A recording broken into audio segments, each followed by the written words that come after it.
Ladies and gentleman, ಇತ್ತೀಚೆಗೆ ಪಂಚರಾಜ್ಯ ಚುನಾವಣೆಯಲ್ಲಿ 3 ರಾಜ್ಯದಲ್ಲಿ ಬಿಜೆಪಿ ತನ್ನ ಪ್ರಾಬಲ್ಯವನ್ನ ತೋರಿಸಿದೆ. ಈ ನಡುವೆ ಈಗ ರಾಜ್ಯ ರಾಜಕೀಯದಲ್ಲಿ ಕುಮಾರಸ್ವಾಮಿ ಅವರ ಒಂದು ಹೇಳಿಕೆ ಸಂಚಲನ ಮೂಡಿಸಿದೆ. ಮೊನ್ನೆಯಷ್ಟೇ ನಮಗೆ ಮೈತ್ರಿಗಿಂತ ಸ್ವಂತ ಬಲದ ಮೇಲೆ ಅಧಿಕಾರ ಹಿಡಿಯುವ ಶಕ್ತಿ ಇದೆ ಎಂಬ ಅಭಿಪ್ರಾಯ ವ್ಯಕ್ತಪಡಿಸಿದ್ದಂಥ ಮಾಜಿ ಸಿಎಂ ಎಚ್.ಡಿ. ಕುಮಾರಸ್ವಾಮಿ ಈಗ ದಿಢೀರ್ ಉಲ್ಟಾ ಹೊಡೆದಿದ್ದಾರೆ.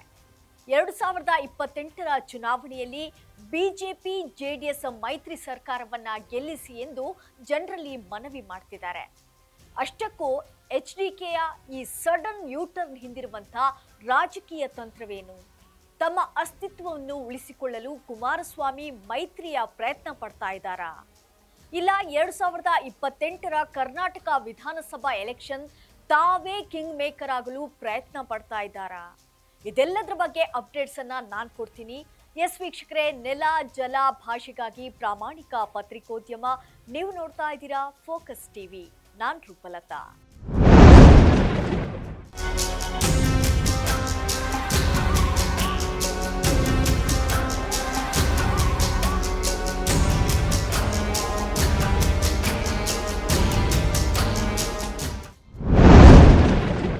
ಎಸ್ ವೀಕ್ಷಕರೇ, ಇಷ್ಟು ದಿನ ನಮಗೆ ಮೈತ್ರಿ ಬೇಡ, ನಾವು ಸ್ವತಂತ್ರವಾಗಿ ನಮ್ಮ ಪಕ್ಷದ ಪ್ರಾಬಲ್ಯ ತೋರಿಸ್ತೀವಿ ಅಂತ ಜನತಾ ಸಮಾವೇಶಗಳನ್ನು ಕೂಡ ಮಾಡಿದ್ದ ಜೆಡಿಎಸ್ ಪಕ್ಷದ ನಾಯಕ ಎಚ್.ಡಿ. ಕುಮಾರಸ್ವಾಮಿ ಈಗ ತಮ್ಮ ವರಸೆ ಬದಲಾಯಿಸಿಕೊಂಡಿದ್ದಾರೆ.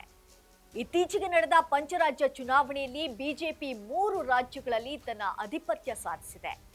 ಅಷ್ಟಕ್ಕೂ ಕುಮಾರಸ್ವಾಮಿ ಈಗ ಮೈತ್ರಿ ಬೇಕು ಅಂತ ಇರೋದಕ್ಕೆ ಕಾರಣ ನೋಡೋದಾದ್ರೆ, ಜೆಡಿಎಸ್ ವರಿಷ್ಠ ದೇವೇಗೌಡ ಅವರು ಬಿಜೆಪಿ ಪಕ್ಷದ ಪರವಾಗಿ ರಾಜ್ಯಸಭಾ ಸದಸ್ಯರಾದರು. ಈ ಸದಸ್ಯತ್ವ ಇದೇ ಜೂನ್ 30ರಂದು ಮುಕ್ತಾಯಗೊಳ್ಳುತ್ತದೆ. ಅದಕ್ಕೋಸ್ಕರ ಮುಂದೆ ಕೂಡ ದೇವೇಗೌಡ ಅವರು ರಾಜ್ಯಸಭಾ ಸದಸ್ಯರಾಗಿ ಮುಂದುವರಿಯಲು ಬಿಜೆಪಿ ಸಹಕಾರ ಜೆಡಿಎಸ್ಗೆ ಅತ್ಯಗತ್ಯ.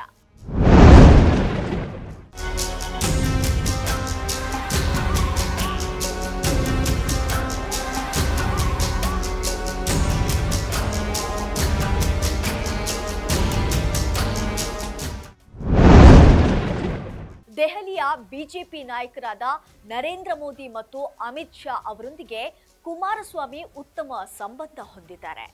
ಕೇಂದ್ರದಲ್ಲಿ ಬಿಜೆಪಿ ಸಹಕಾರದಿಂದ ಸಚಿವರಾದಂಥ ಮೇಲೆ ಮೈತ್ರಿ ಧರ್ಮ ಪಾಲಿಸುವುದು ಅನಿವಾರ್ಯವಾಗಿದೆ. ಕಾಂಗ್ರೆಸ್ನ ಗ್ಯಾರಂಟಿ ಅಲೆಗಳ ಮಧ್ಯ ಸ್ವತಂತ್ರವಾಗಿ ಸ್ಪರ್ಧಿಸಿ ಗೆಲ್ಲುವುದು ಕಷ್ಟ ಎಂದು ಕುಮಾರಸ್ವಾಮಿ ಅವರಿಗೆ ಅರಿವಾಗಿದೆ.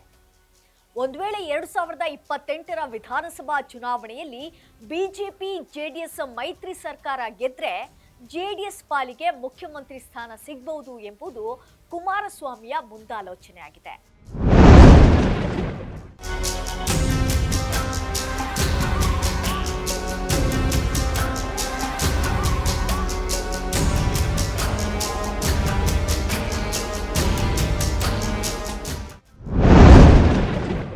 ಒಟ್ನಲ್ಲಿ ಬೇಡ ಅಂದಿದ್ದ ಮೈತ್ರಿಯನ್ನು ಬೇಕು ಎನ್ನುವ ಮೂಲಕ ಕುಮಾರಸ್ವಾಮಿ ಅವರು ಮತ್ತೊಮ್ಮೆ ರಾಜ್ಯ ರಾಜಕೀಯದಲ್ಲಿ ಚರ್ಚೆಗೆ ಕಾರಣವಾಗಿದ್ದಾರೆ.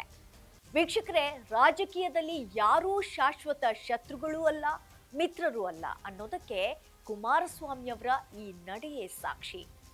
ಅಂದು ಸ್ವತಂತ್ರ ಅಧಿಕಾರ ಅಂತ ಅಬ್ಬರಿಸಿದ್ದ ಕುಮಾರಣ್ಣ ಇಂದು ಮೈತ್ರಿ ಶರಣು ಅಂದಿರೋದು ಕೇವಲ ಅಸ್ತಿತ್ವದ ಪ್ರಶ್ನೆಯೋ ಅಥವಾ 2028ರ ಸಿಎಂ ಗದ್ದುಗೆಯ ಲೆಕ್ಕಾಚಾರವೋ ಅನ್ನೋ ಪ್ರಶ್ನೆಗೆ ಕಾಲವೇ ಉತ್ತರ ಕೊಡಬೇಕಾಗಿದೆ. ಎಸ್ ವೀಕ್ಷಕರೇ, ಇದಾಗಿತ್ತು ಈ ಹೊತ್ತಿನ ಅಪ್ಡೇಟ್ಸ್. ನೆಲ ಜಲ ಭಾಷೆಗಾಗಿ ನೋಡ್ತಾ ಇರಿ ಫೋಕಸ್ ಟಿವಿ.